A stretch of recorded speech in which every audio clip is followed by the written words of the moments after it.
It is good to be back. Last week we returned. My wife and I were in Baguio for 1 week. I was there for about a week, and she was there for a few days. And there's about 18, 19 pastors in Baguio that we're involved with in training. And one of the pastors in the group, Baguio, he has a church called Quezon Hill Community Church.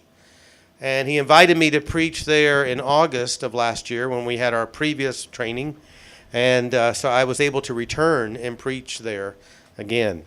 As far as I know, I'm the only American that's ever preached in that church in 10-year history. So I just don't want to mess up, you know. I want to make sure I do okay. But it's been a joy that we've started into the Psalms. And our plan for this year, as you know, is to preach various Psalms throughout the year. And we began with 2 weeks ago with Psalm 1 and then last week Psalm 2. And so we're going to be looking at Psalm 3 this morning. And we will be looking at like the first 10 to 11 or 12 Psalms in order. And then we will begin going to different Psalms throughout the year. And they will be in order. And I gave Pastor Norman Psalm 119. He has 1 week to preach that entire psalm. No, it's really 2 weeks. He'll preach one, I'll preach another, but that's later in the year. But by the time we're done in November, we will have preached many of the psalms and at least preached on the major psalms from all the way from Psalm 1 to Psalm 150. So we decided to do that as an elder group this year and make that decision, and I think it's going to be beneficial because we've been in the New Testament for the last 3 years, or 4 years really, and so it's a good opportunity to go to the Old Testament. And the Psalms are very interesting. When you look at the Psalms, they're very much there's different types of Psalms. And if you read some of these commentaries on the book of Psalms, they have these classifications. And sometimes they'll give you these titles, imprecatory psalms, and they have these other titles, and you're always scratching your head. What does that mean? But there are different types of psalms, and you can think of them as personal psalms. They were written by one person. Sometimes they were written maybe by a person, but they were sung in a group. And sometimes they're more, we would say, corporate in nature. But the psalm that we're looking at this morning, Psalm 3, it is very, very personal. Very personal with one man. His name is David, King David. And some of the psalms that you read, there's no historical situation that's connected to that psalm.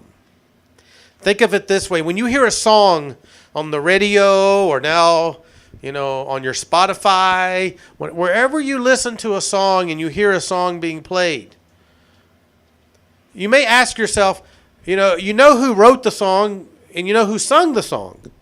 But you may ask yourself, why was that song written?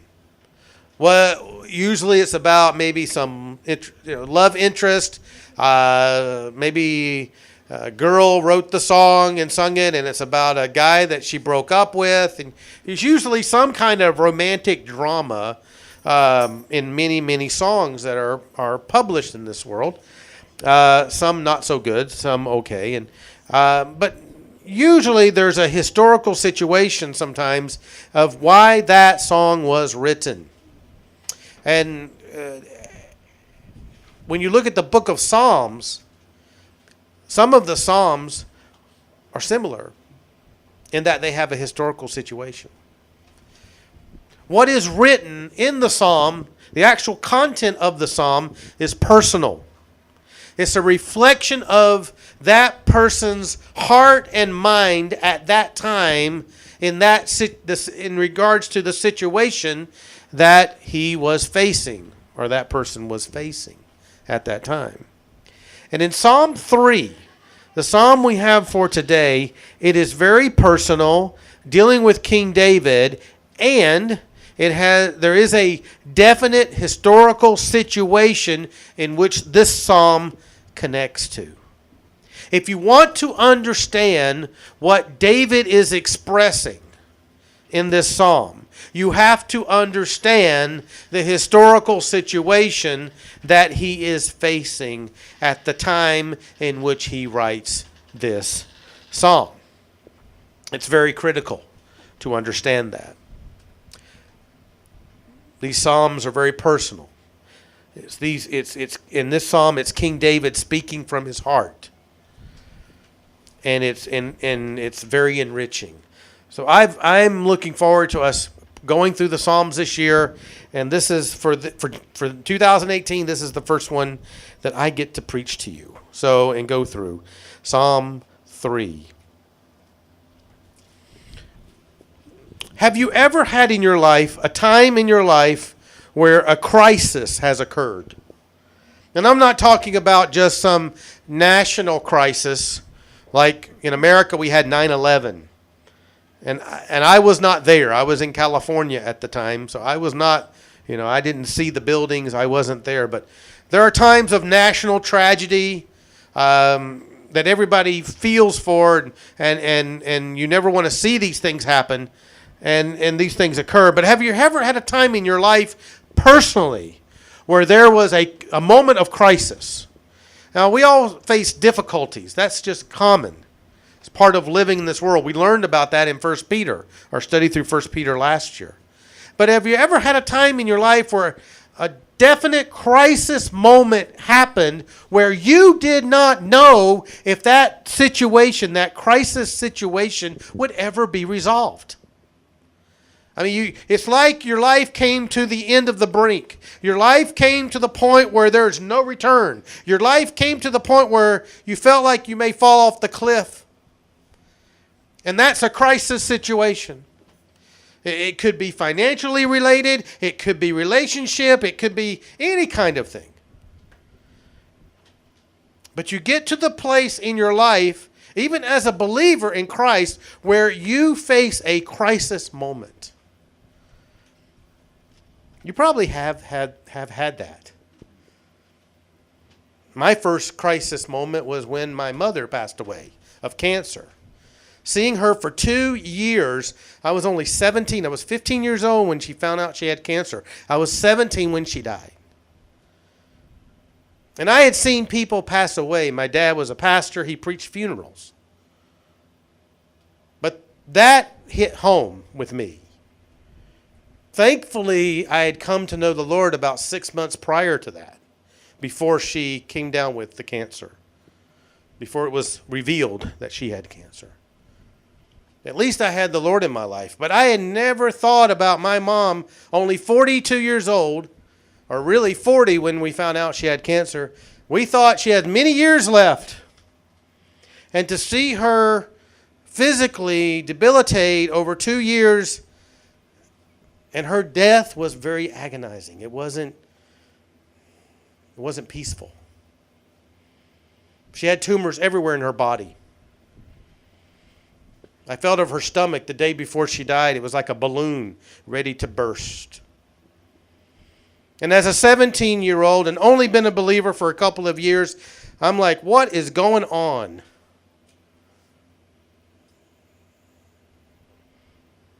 And that was a crisis moment. I would consider that for myself personally, because I would wake up in the morning thinking about that. I would go to bed at night thinking about that. I would go about my day, and I'm at school and I have to do math class, and what is my brain thinking about? Not algebra, but that my mom is about ready to die. And there's no cure for this. We all face, at some times in our life, crisis situations. It will happen. And the key to it is not the resolution to it. Usually we focus on how can we get this resolved? How can we get this to go away? But that's not the issue. When you're in the crisis moment, that is what you think is the issue, to try to solve it, to get it to go away. But the real big issue when you're in the moment of the crisis is, how am I going to trust in God through this crisis? That is the key issue. How am I going to trust in God when I'm going through the crisis? Because He is the only one who knows what's going to happen. He is the only one that knows the solution. He is the only one who knows how it's going to end. And He has not revealed that to me while I'm in the crisis. But He wants me to trust Him. He wants me to depend upon Him. I know that from Scripture. But the key question is how? How do you trust in God when you're in the moment of crisis? In this psalm, when we understand the heart of David, the reflections that David writes down, we get a glimpse of how to trust in God in the midst of the crisis. He deals with that specific issue. He gets to the heart of the matter. It's beautiful what he says. But you have to understand what gets him, you have to understand what crisis he's dealing with. David was king in Israel. We all know that. The one thing about David was he wasn't perfectly holy. He had more than one wife. And that usually causes a problem. It's never good to have more than one wife. The Bible never supports that. A lot of things are easier when you only have one at one time. And I've been married for over 21 years. Never been married before. And I'm praying that Kim outlives me. I won't have to worry about it. But you meet a lot of people in the Old Testament who had more than one wife. Solomon was one. David was another. And he had children with these different wives. And one of his sons was named Absalom. If you go back to 2 Samuel, the book of 2 Samuel, you read about Absalom. And Absalom had a sister. Her name was Tamar. And he had another brother named Ammon. But it doesn't mean they all came from the same mother.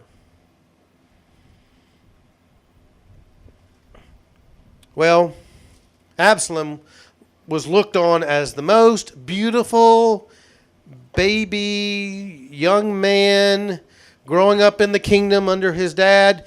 He was the most handsome man. All the ladies liked him. He would be the rock star, you know.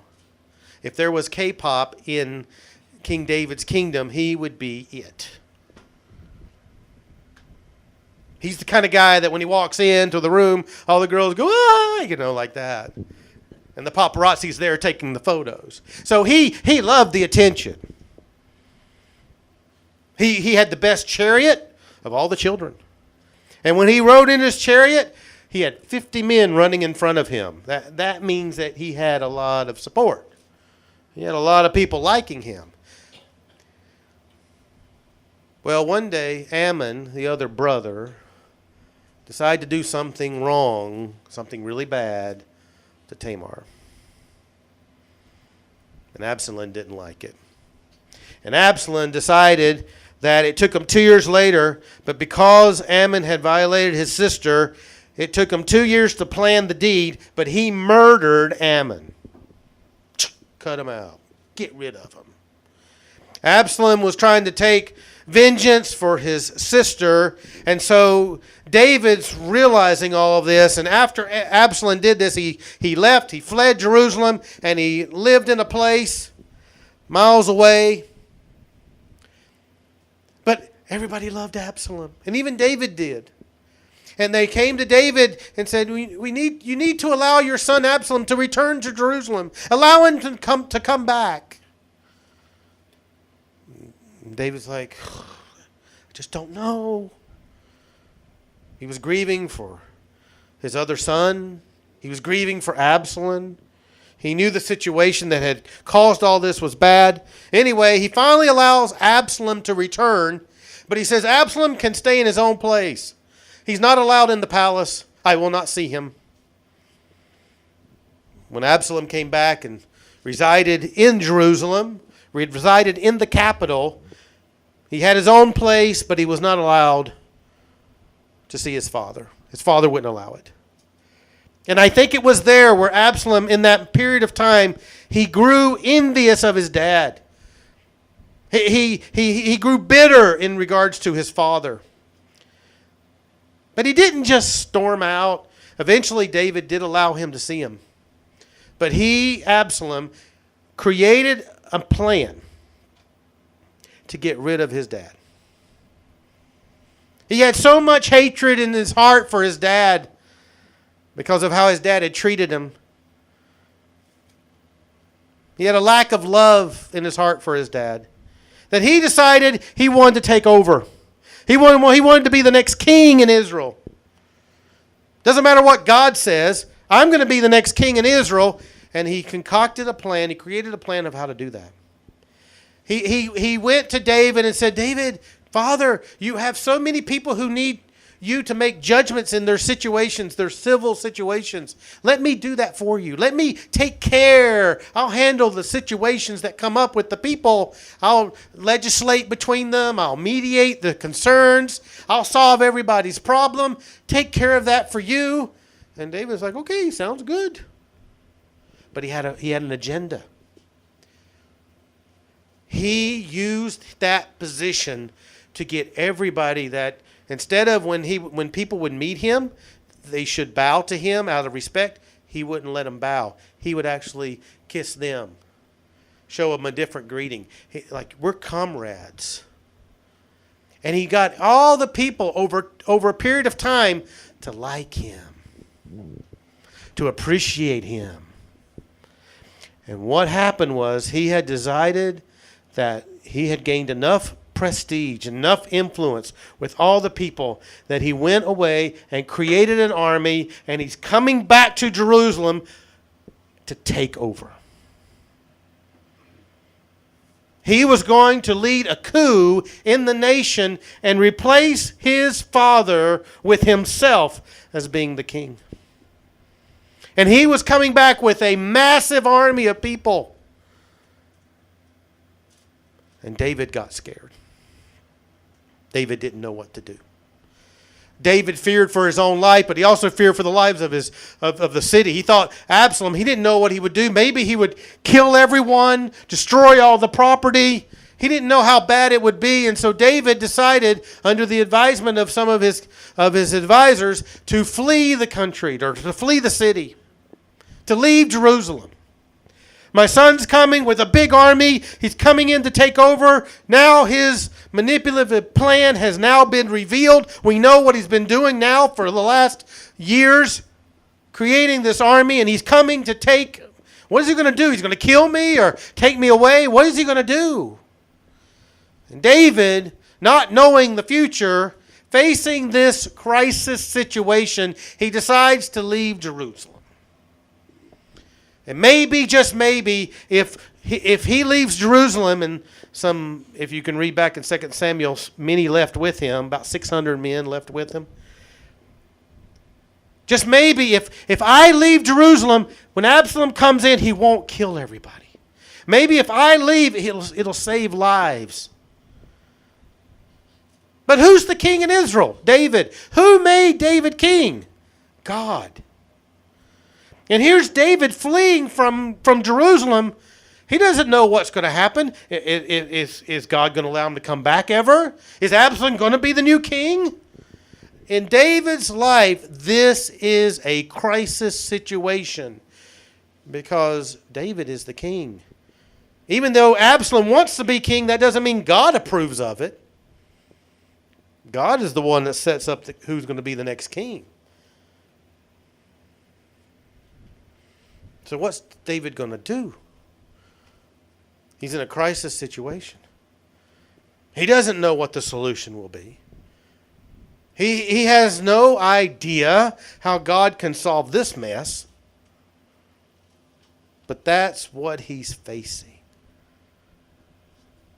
And the whole story is in 2 Samuel, like chapters 13 to verse 18, or chapter 18, sorry. You can go back and read the full account. But in the moment when David is fleeing from Jerusalem, leaving Jerusalem, so he avoids the presence of his son and his son's army coming into Jerusalem. So he flees to avoid that, to avoid the bloodshed, to avoid all the mess that would create. David writes this psalm. He's in the moment of his crisis. This is not written afterwards when the crisis is resolved. This is written in the midst of it. The reflections that you see here, that you see David write, what he says is in the moment of the crisis. And usually in the moment of your crisis that you face is when you don't have understanding. It's when you lack understanding. It's when you lack the ability to put it all together. And you either worry, which is that's our default, to worry, or we become so crazy we start talking about things that don't make sense. You've been there. You ever faced the crisis? You don't know what's going to happen. You don't know how it's going to get resolved. You don't even sometimes know what the next step is. What do I do, God? God, what do I do? What should I do? All David knew is I got to get away from Jerusalem. So in the midst of leaving Jerusalem, he writes this psalm. He speaks it from his heart. And what David says gives us insight to how you can trust in God at the moment or in the moment of your crisis. Let me read the psalm to you. Psalm 3. And in these psalms, let me just tell you something. You can't forget what we call the superscription. It's what comes after the title, Psalm 3, the chapter title, and it comes in between that and verse 1. You want to know why you cannot don't just gloss over those or not read those. In a Hebrew Bible, this psalm has how many verses? 8 verses, right? In a Hebrew Bible, it's not 8 verses. It's 9 verses. The superscription, what we call the superscription, is verse 1. Our verse 1 is verse 2 in the Hebrew Bible. So when a Hebrew read this, in its original writing, verse 1 meant something. It's a part of the whole psalm. So it says, a psalm of David. When he fled from Absalom, his son. There is the historical marker. And that's why I told you the history. This is a psalm born out of crisis. The words written here come from a man, come from a king, who has to learn how to trust in God in the midst of a crisis. He says, "O Lord," you see the emotion, you feel the emotion there? "O Lord, how many are my foes? Many are rising against me. Many are saying of my soul, there is no salvation for him in God. But you, O Lord, are a shield about me, my glory and the lifter of my head. I cried aloud to the Lord, and he answered me from his holy hill. I lay down and slept. I woke again, for the Lord sustained me. I will not be afraid of many thousands of people who have set themselves against me all around. Arise, O Lord. Save me, O my God. For you strike all my enemies on the cheek. You break the teeth of the wicked. Salvation belongs to the Lord. Your blessings be on your people." David writes this in the midst of his crisis, and he defines for us in the first 2 verses what the crisis is. We know the historical situation. But if you just read 2 Samuel, you don't get this picture. You have to ask yourself as you're reading the historical account, what's David thinking in his heart? I mean, what's going on in the midst of his being? You know? When you're in the midst of a crisis, are you just don't even have no emotion about it? No, you have great emotion about it. Especially if you're worrying. I mean, it's a real situation. And what this psalm does, it kind of breaks open the layers of David's soul and lets us peek into what he's really thinking at that moment, what he's dealing with emotionally, internally at that moment. And he cries out to God in verse 1. He says, "Oh Lord, how many are my foes? Many are rising against me. Many are saying." So the many are many. Marami. He's referring to that army. He's referring to that army that's coming in. All those people who are now aligned with Absalom, and they've been convinced. Absalom has convinced them that, you know what, I would be a better king than David. I will run this country with justice and equity. And it's a total manipulation. Absalom is a man who's the con artist. He's the deceiver. He's manipulated situations over the period of 2 to 3 years while he came back to Jerusalem to convince many people to join his cause. And the strategy of Absalom was to put in the mind of everyone, you know, you don't need David as your king. You know, David doesn't have the wisdom that I have. David doesn't have the ability to lead like I do. And so many, David says, are my foes. They're rising against me. I mean, they hate me. I don't know what I did to them. You know, maybe I stole all their Wi-Fi, you know. You know, maybe they don't like the tax laws. You know what I did? Man, I may have messed up their life. I raised taxes on Coca-Cola. I put that sugar tax in there. Boy, they don't like me. No, they're rising against me. And the reason they hate him is because Absalom had manipulated all these people, convinced them over a period of time to hate David. And David probably doesn't know exactly why, except he says this: many are my foes, many are rising against me, because you know what they're saying? And when it says they're saying, verse 2, of my soul, when it says many are saying of my soul, it means that they're speaking against him at the core of his being, who he is. I think I just woke her up. I'm not a soft-spoken preacher. Been told that many times.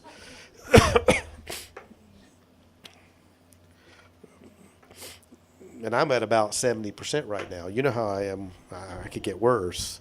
So David's saying, you know what? This is what they're saying. This is what cuts me to my heart. This is what makes the crisis difficult. Yes, Absalom may kill people.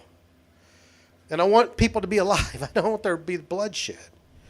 But you know what sticks into David's heart? What really gets him about going through this crisis is the comments that are made by these people. It seems to be the justification for their attacking of Jerusalem. It seems to be Absalom's justification for taking over the kingship. And you know what they're saying? They're cutting David right to the core of his being. This cuts like a knife. You know what they're saying? There is no salvation for him in God. You say, what does that mean? The idea of salvation, he's not talking about personal born-again redemption, okay? That's not, the word salvation is referring to, when you study this, to David's kingship, okay? David is the king of Israel. Why? Because God established him as the king of Israel. God was the one that did that. And you can go back and read the history of all that in 1 Samuel. He is the king. God established him. God has been with him. And David understands he's not perfect. David understands he's committed sin. But God has been faithful to David to keep him as king. And if God wants to change that, so be it.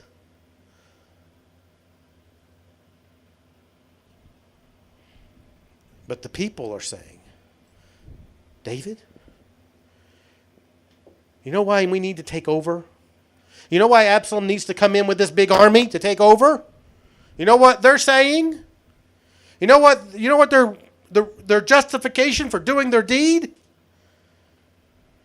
God has stopped working with you. God has departed from you, David. God's no longer to be found. God doesn't want you anymore. God's going to put you on the shelf. God does not want you to be the king any longer. End of story.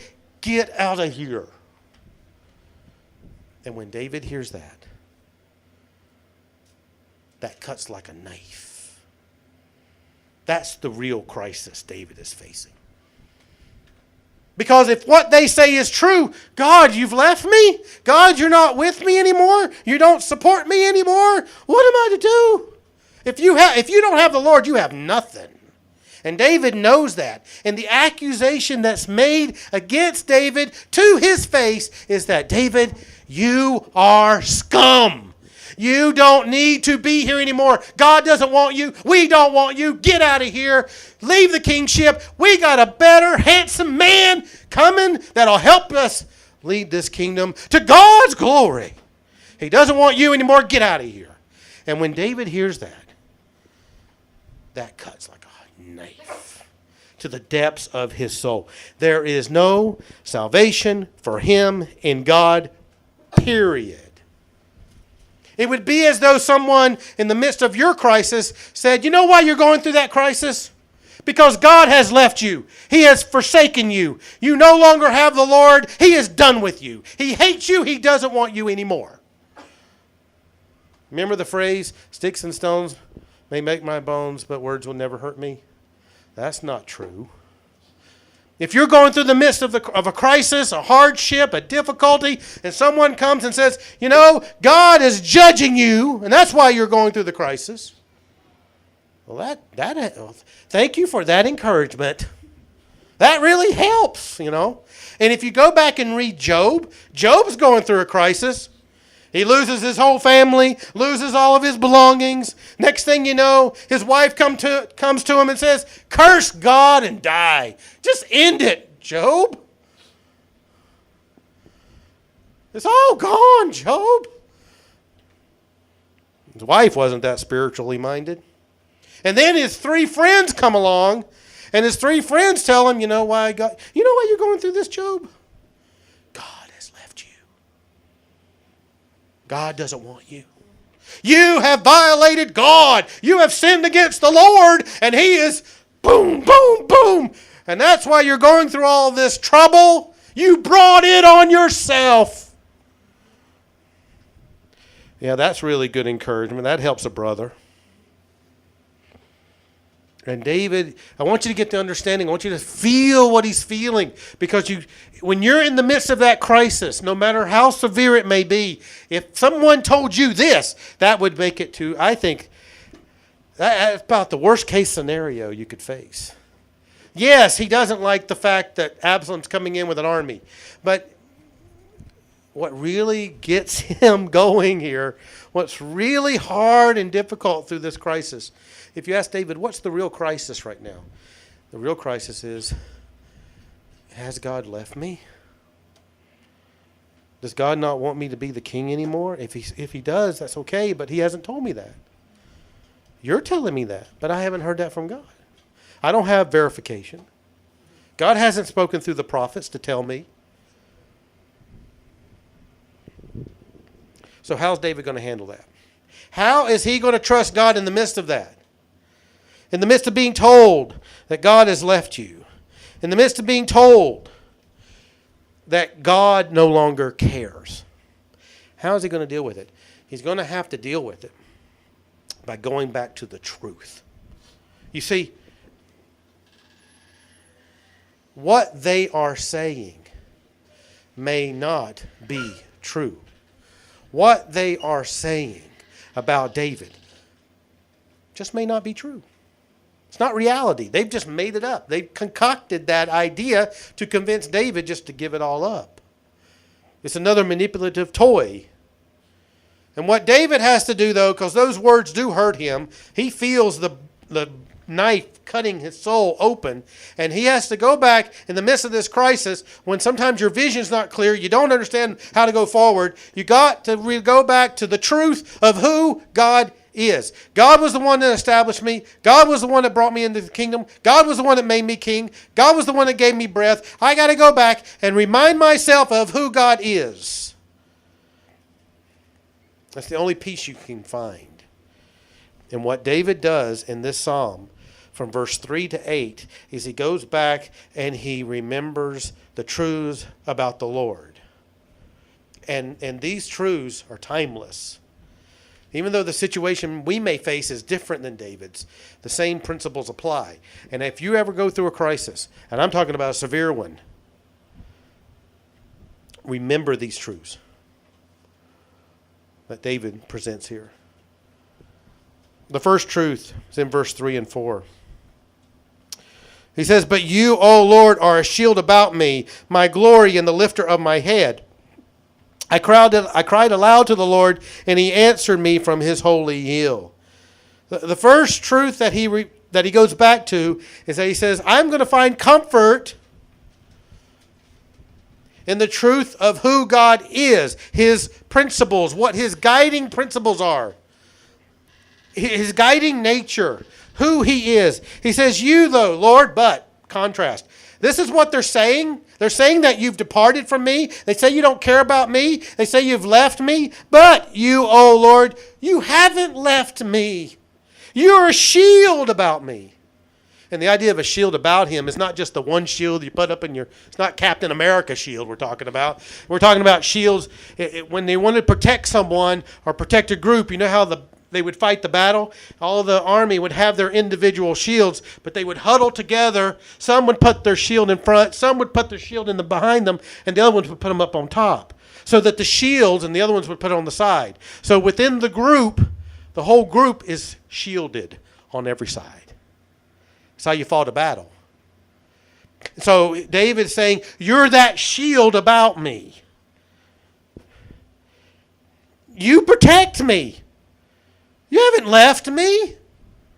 That's the lie of the devil, to say that there is no salvation in him, that God has left. That's a lie. You are the shield about me, and you're the shield about my glory. The idea of my glory is not that he's saying, I am God. No, it's David saying, you've made me the king. I am your representative as king over Israel. That was your doing. That's the glory he's referring to.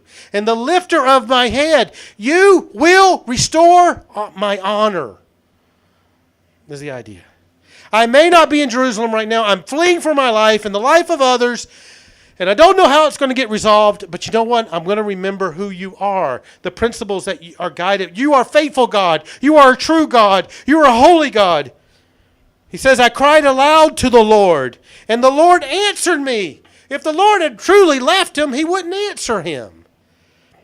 David says, you've answered me from your holy hill. Speaking of Zion, it's speaking of the capital area of Jerusalem, where they felt God's presence was there.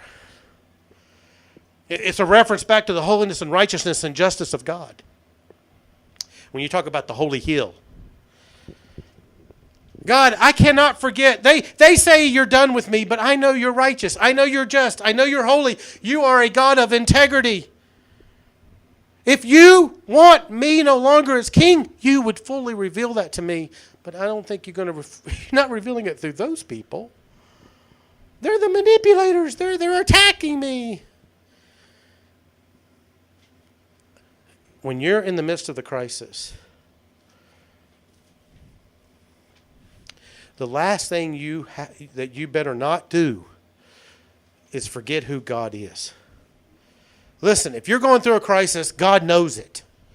Okay? If you're going through difficulty, moments in your life that make you emotionally traumatic, you got to go back to who God is, and He is the rock of your salvation. He is the truth. He is the stability that you have in your life. This world, there is nothing stable.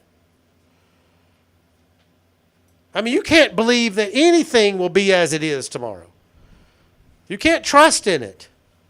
You can't put your full faith in it. It's transitory. The world is crumbling apart. I mean, tomorrow, that crazy guy in North Korea could shoot a nuke here if he wanted to. I'm praying he doesn't. You know. I don't want to go out with a bang. Not like that.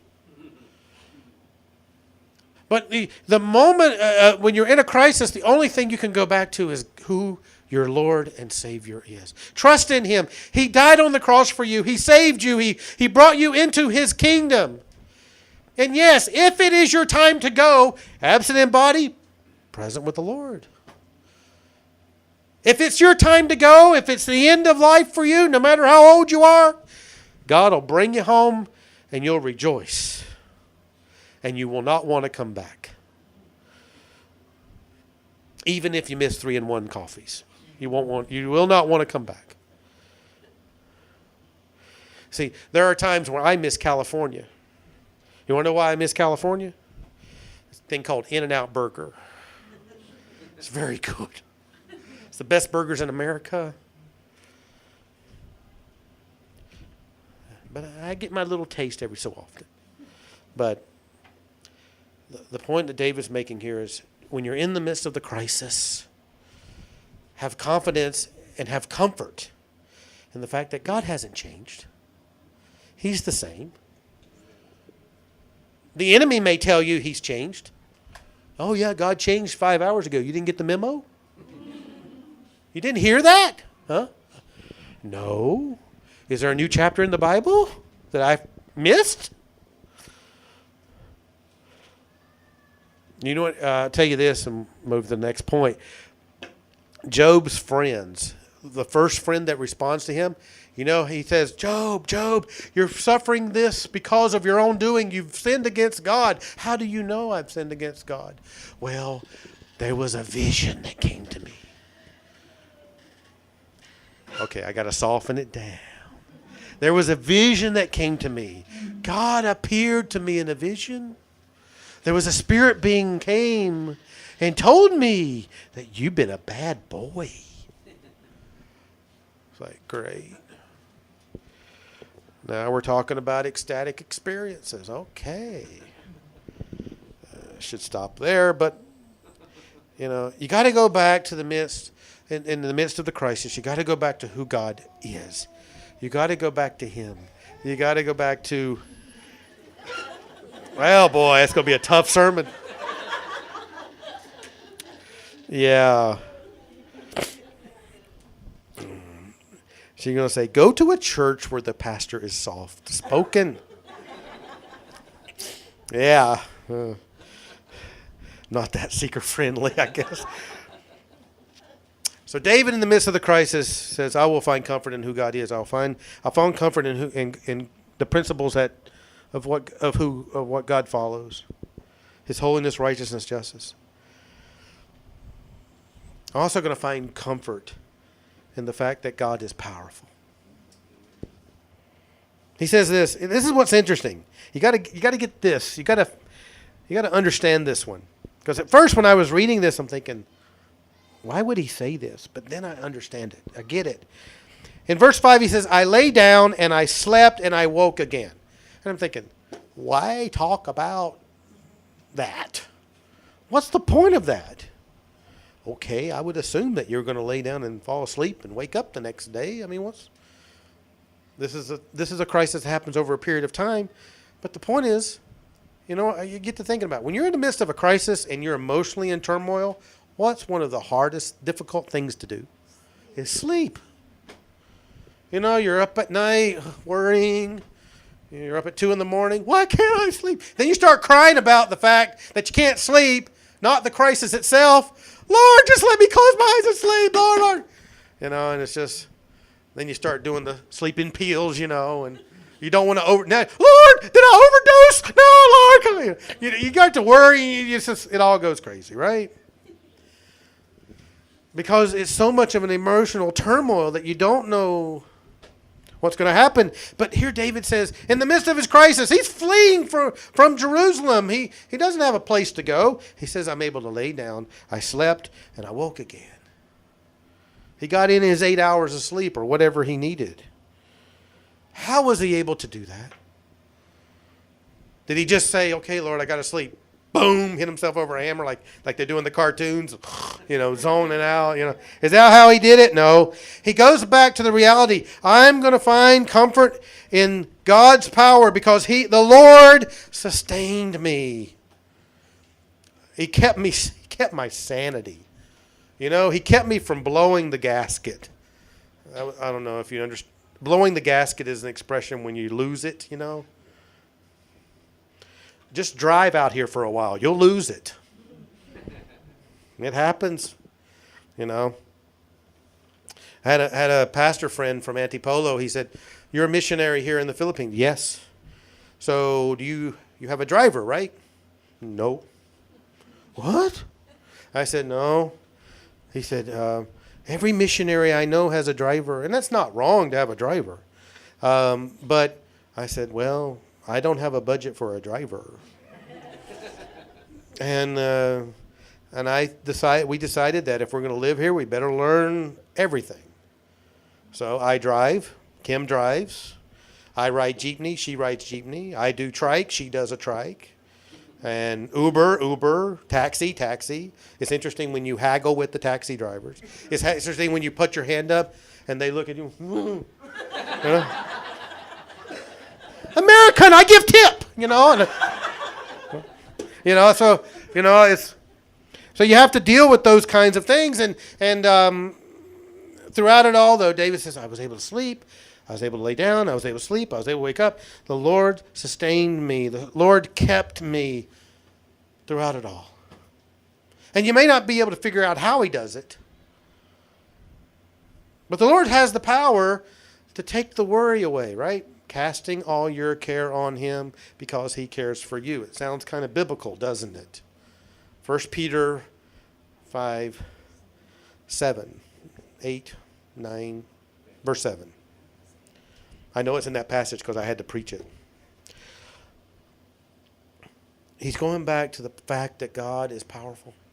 That God is omnipowerful, that he's all-powerful, that he has all the power. He controls everything. The idea of sustaining, you go back to Hebrews chapter 1, verses 1 to 4, and talks to you about how everything in this world is sustained by the power of God. The earth is tilted just exactly where it needs to be so that we can have the seasons and everything else. If our earth was tilted just a little bit this way or a little bit more this way, we would burn up or freeze. Well, freezing here may not be that bad, because it would be much cooler. It's interesting, when I went to Baguio about a week ago, I get off the bus, everybody's dressed in coats. I just got my jeans and a short sleeve shirt, and they go, aren't you cold? I said, oh, mainit dito. They just slapped me around. Like, why do I need a coat? Bucket. It's hot here. It needs to be cooler, And then you really, they know you're joking with them, but you go, oh, I'm sweating. Like that. Saw that from a Filipino movie once, so that's where I got that one. But David goes back to the sustaining power of God. And that's why he says, I will not be afraid. I will not be afraid of many thousands of people. You know what? If I was on a battlefield and I'm the only one there and I see thousands of people coming after me, you know what my first thought would be? You know what I would say to myself? Run! And I would turn around and go the other way. That's fear. It's like, I have one sword, they have 1,000.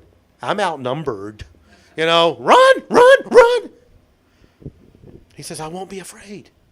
I won't be afraid of many thousands of people who have set themselves against me all around. It's not just that they're coming after, they're in front of you. What if you ever seen the movies where the guy's in the middle and everyone's surrounding him, where can you go? And I'm thinking, what are you thinking, David? Are you Rambo or something? What are you going to do? That's the way it is in the Rambo movies. I think there's a Tagalog version of that. You have a General Luna or something like that. I mean, you go out with a bang or something like that. And Rambo is one of those kind of guys that just never fear anything, And but David, in the midst of that, the battle is the real battle.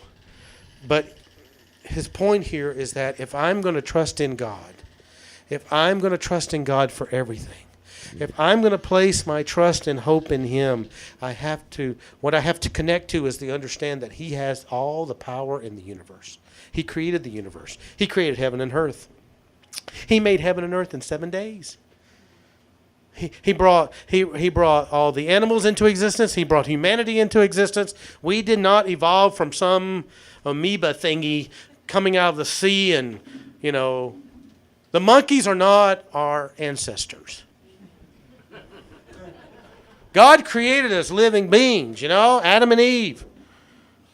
And then you find some professor out there at some religious school that says, well, Genesis 1 is not real. It's just a myth and a fable to tell us about how God can impress in our lives that we do come from him. But the actual account of creation is not exactly as it is written. What did you just say? That made no sense. No, God is all-powerful. God created heaven and earth the way it's stated, and we can believe in it, we can trust in it, and when you're in the midst of the crisis, find comfort not only in who God is, that he operates according to a set principles of his character and nature. Also go back to the fact that he is all-powerful. He controls all things. Nothing escapes his notice, and he will protect you. Finally, that means I have another hour to go.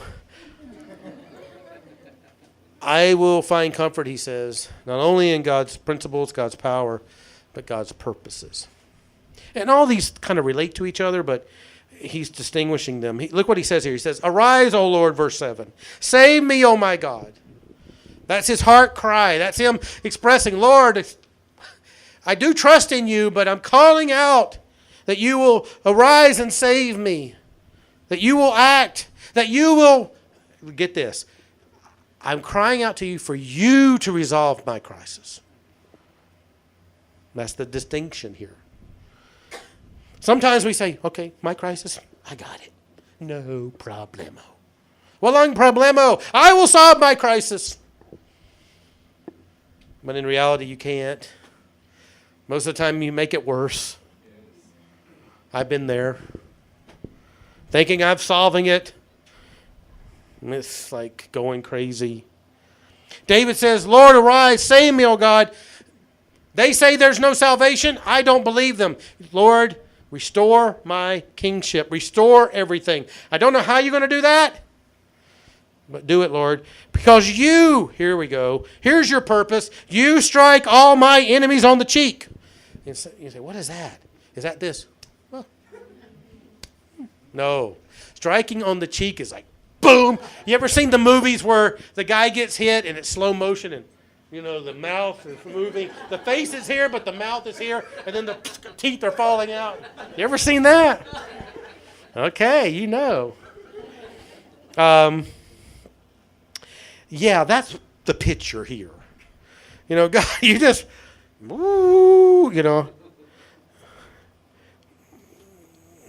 And honestly, I don't try to see too many movies like that, but, there is YouTube, so every once in a while it's in a trailer. But he strikes all my enemies on the cheek. He breaks the teeth of the wicked. That has to hurt. I don't like going to the dentist when they're drilling, And I go to Messinog, to my dentist there, Dawn. And she's, He says, okay, sir. Just wait, sir. Sandali lang. I'm like, yeah, what am I waiting for? More pain? Walang anesthesia? Oh! I'll pass out, I don't need to pay for anesthesia. I don't want to, I cannot afford that. I don't, no anesthesia. I don't need anesthesia. I just clunk out myself, But he says, rise, O Lord, save me. You strike all my enemies on the cheek. You break the teeth of the wicked. You know what? I know you're going to take care of it. Your purpose is to judge sinners. That's one of your purposes. You will take care of the evil in this world. You will take care of the wickedness in this world. I have to trust that you will do that. Because salvation belongs to the Lord. This whole thing about, and again, it's the idea of the kingship, restoring the kingship. And even though it's true, salvation belongs to the Lord in terms of spiritual salvation, that is true. What David is particularly referring to here is you are in charge of who is king in Israel. It's your purposes, not the purposes of Absalom and his army. It's your purposes that will get accomplished. And I can go back to that and rely on that. And your blessing is on your people. And when he says your people, he's not putting Absalom in that group. He knows, I guess on the one hand too, it burdens him that these people have chosen the wrong path. That Absalom and his army have chosen a path of disobedience to God and not of obedience to God. Lord, I'm going to find comfort in who you are, the principles that that guide you. I'm going to find truth or find comfort in your power. You are on your throne. You will sustain me no matter what. And I'm going to find comfort in your purposes. Your plan will take place as you have written it. You brought me into this world. You will take me out.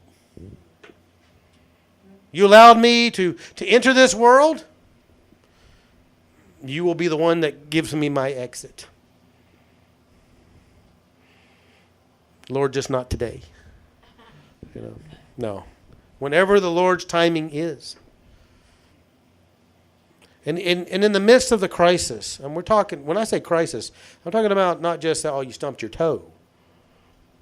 I'm talking about something that's dramatic, that affects you at an emotional level, and you have no understanding of how it's going to get resolved. You have to, in the midst of that darkness, go back to who the Lord is. And remember who he is, what he has done, and how he will accomplish his glory and his purposes in your life, no matter what. And he will lead you through the darkness. That's what David says here.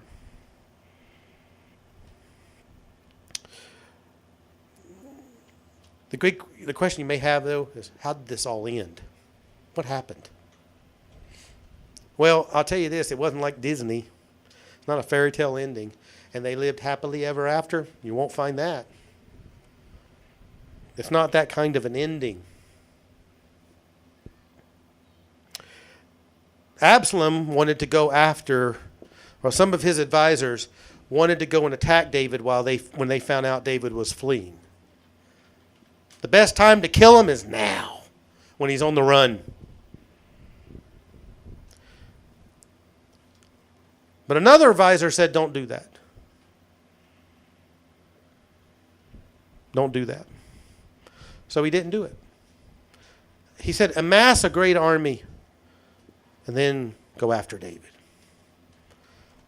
So that's what Absalom did. Well, the advisor who told him that, don't do that now. Don't go after him now. Wait. Was a spy sent from David.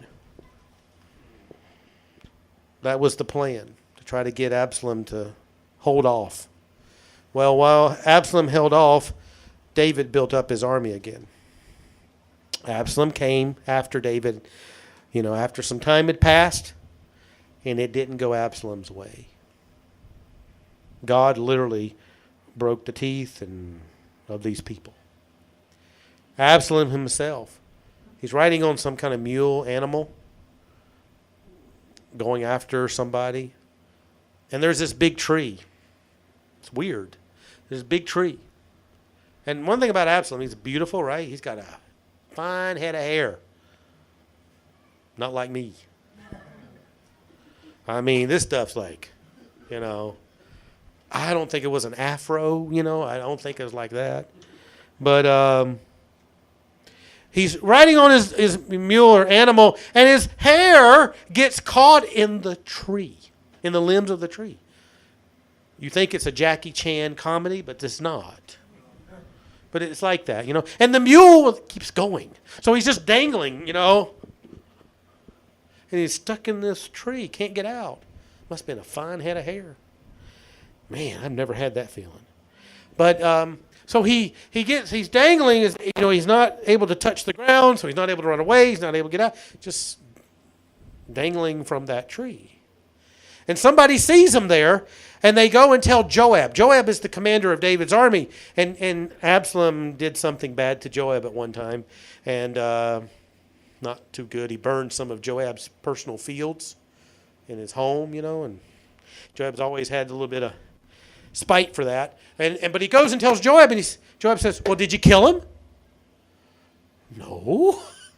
David said, don't touch Absalom. What? So Joab, again, this doesn't end like a fairy tale ending. Joab goes, takes 3 javelins, and throws them into the heart of Absalom while he's stuck in the tree. Kills him instantly.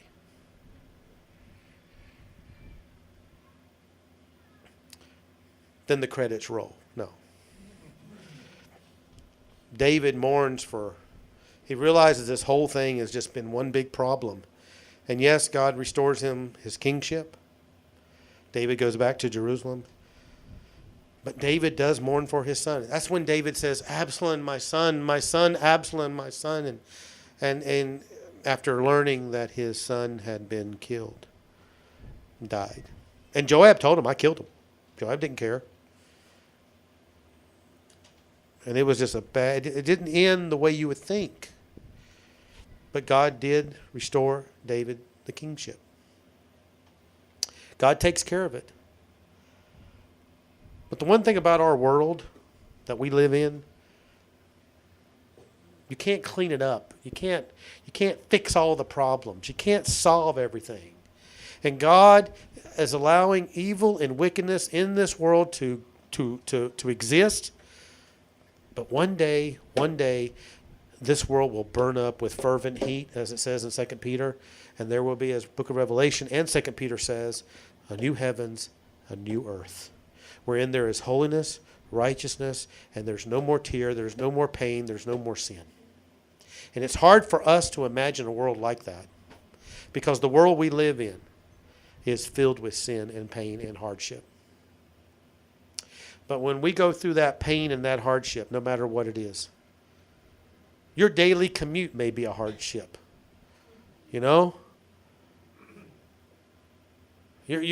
just living may be a hardship. And then you have a crisis moment on top of that.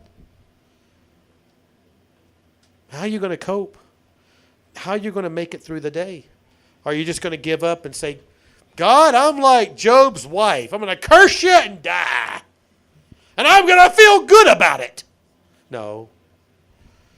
You have to go back to who God is, his power, and his purposes. And we trust in that. Even though you may not fully see the future, trust in that. God knows the future, and God will get you where you need to be, and he will take care of you every step of the way.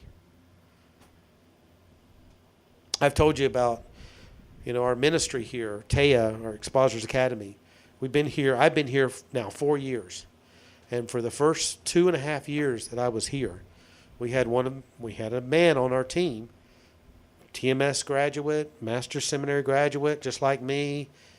And he come this close a 1.5 years ago to destroying our whole ministry here, wiping it out. because he was like Absalom. He was doing things behind our back. We didn't even know it.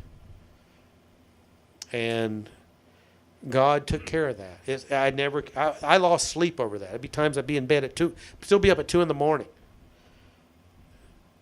And didn't know how this was going to get resolved. There was a time where I thought that this guy was going to take over the ministry, and then he would fire me and the other guys, and then he would basically legislate. He would be a dictator, and I thought I was going to have to quit and go back to America. That's what was going on in my head. But through it all, we had to go back. God, you brought us here. God, you've kept us here. And in the midst of the crisis, I had no idea how that would be resolved. And thankfully, the Lord got him out of here. He no longer is a part of our ministry. Even his mission board, Grace Community Church, fired him. Never thought I'd see that happen.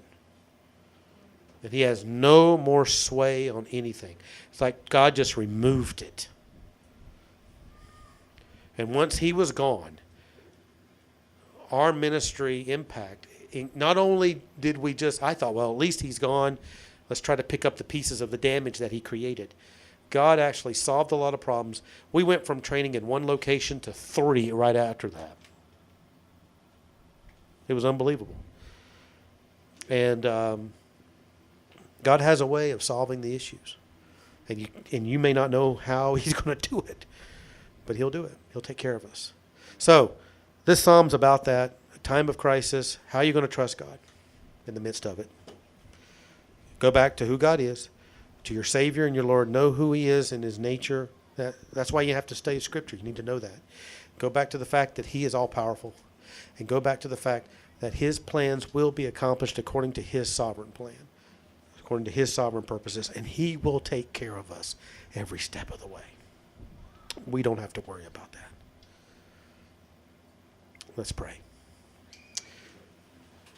Lord, as we have learned, you are all-powerful, you are supreme, and you love us and you care for us. You have saved us by your grace. Lord, a grace and a mercy that we did not deserve, a salvation that we did not deserve. And Lord, there are times in our life, yes, we go through crisis, and we know you allow them. We know that there's a purpose behind it. And Lord, when we're in the crisis, we may not see clearly. But Lord, we can be reminded of who you are and the fact that you're powerful and that your purposes will be accomplished. We can go back to you and trust in you to make it through that, just as David did. This psalm and what is said in this psalm is an example for us. It's truth for us. It's your word to us of how we need to be reflecting on you and not ourselves when we're going through a crisis. That our thoughts and our direction of focus should be towards you. And there will be pain and there will be tears in the midst of that crisis, in the midst of that situation. But Lord, even through that, you are with us. You never leave us nor forsake us. And if someone tells us that you do, they're wrong. Because, Lord, your word says that you are with us. And that's what we believe in. That's what we trust in. Not the uncertainty of this world, but the reality of who you are. The reality of your truth. Lord, we do give you thanks. In Jesus' name, amen.